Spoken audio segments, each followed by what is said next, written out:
इसके बाद सवाल एक भाई का, उन्होंने सवाल ये किया, अस्सलाम वालेकुम हज़रत। वालेकुम अस्सलाम रहमतुल्लाहि व बरकातुहू। दो सवाल हैं इनके। कहते हैं कि मैंने जो प्लॉट लिया था, अब ज़कात देते वक्त उसकी उस कीमत का एतबार होगा या करंट मार्केट वैल्यू का एतबार किया जाएगा। यानी अगर किसी शख्स ने, इनका सवाल ये है कि जो इन्होंने प्लॉट लिया था, मसलन 5 लाख का लिया हो, एक मैं एग्ज़ाम्पल आपको दे रहा हूँ। तो एक ये बात है कि किसी भी शख्स ने कोई प्लॉट लिया है तो बेचने के इरादे से, और उसको लिया उसने 1 साल या 6 महीने पहले जो भी है, और लिया 5 लाख का। अब उसकी कीमत बढ़कर 10 लाख हो गई फॉर एग्ज़ाम्पल।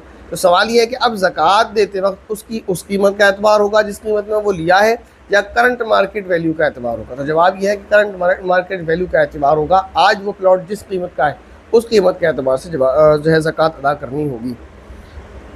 इसके बाद इनका दूसरा सवाल है, कहते हैं कि अगर निसाब पर साल गुजर जाए तो क्या ज़कात फ़ौरन अदा करें या रमज़ान ही में अदा करें। ये एक गलतफहमी है लोगों में। वो ये करते हैं कि वो सिर्फ रमज़ान में ज़कात अदा करते हैं, इस बात का ख्याल नहीं करते बिल्कुल कि उनकी जो है जो निसाब उनका हुआ है, जिस वक्त वो मालिक निसाब हुए उस वक्त से साल उनका कब पूरा हो रहा है। साल पहले पूरा हो रहा है, साल बाद में पूरा हो रहा है, इस बात का कोई ख्याल नहीं करते लोग। ज़कात रमज़ान में ही देते हैं। जो लोग रमज़ान में ज़कात देते हैं, अगर उनका साल पूरा नहीं हुआ है, वो पहले ही दे देते हैं तो कोई हर्ज नहीं, उनकी ज़कात अदा हो जाती है। लेकिन अगर किसी का साल रमज़ान से पहले पूरा होता है और वो ज़कात को डिले करता है, रमज़ान में देता है, तो ये चीज़ बेहतर नहीं है, उसको ऐसा नहीं करना चाहिए। अगर निसाब पर साल गुजर चुका है तो ज़कात अदा करना वाजिब हो चुकी है।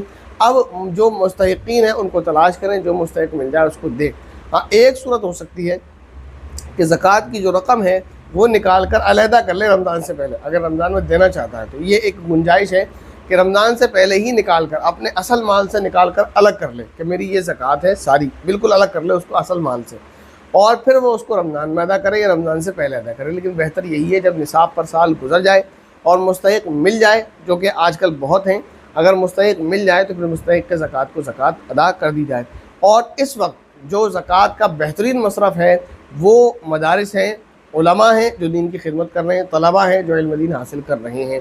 क्योंकि अगर ये बाकी नहीं रहेंगे तो फिर बहुत ख़तरा है कि फिर हमारी नस्ल ईमान से महरूम रह जाएगी। अगर ये उलमा दीन की खिदमत ना करें, ये तलबा इल्म दीन हासिल ना करें, ये मदारिस इल्म दीन ना सिखाएँ, तो फिर ये बहुत बड़े ख़सारे का सबब है कि आगे चलकर जो बच्चे अब इस वक्त पढ़ रहे हैं, तलबा हैं, कल आलिम बनेंगे, दिन की खिदमत करेंगे। लेकिन अगर हमने मदारिस को ज़कात देना बंद कर दी, मदारिस को इमदाद देना बंद कर दी, तो वहाँ तालीम बंद हो जाएगी। जब तालीम बंद हो जाएगी तो फिर क्या होगा, तलबा जो आज तालिब इल्म है वो तालिब इल्म नहीं रहेंगे, कोई मजदूरी करेगा, कोई कुछ करेगा, कोई कुछ करेगा, और इल्म इस तरह ख़त्म हो जाएगा। तो फिर ये नस्ल के लिए हमारी नस्ल के बारे में ईमान का ख़तरा है, तो ऐसे काम नहीं करना है।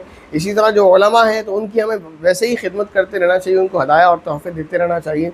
लेकिन अगर हम उनको वो नहीं दे रहे हैं तो जो ज़कात का बेहतरीन मसरफ़ है यही है कि आप इनको दें। कुरान करीम ने भी इस बात की तायीद की है, वो इंशाअल्लाह कभी तफसीर में आपको बता दिया जाएगा।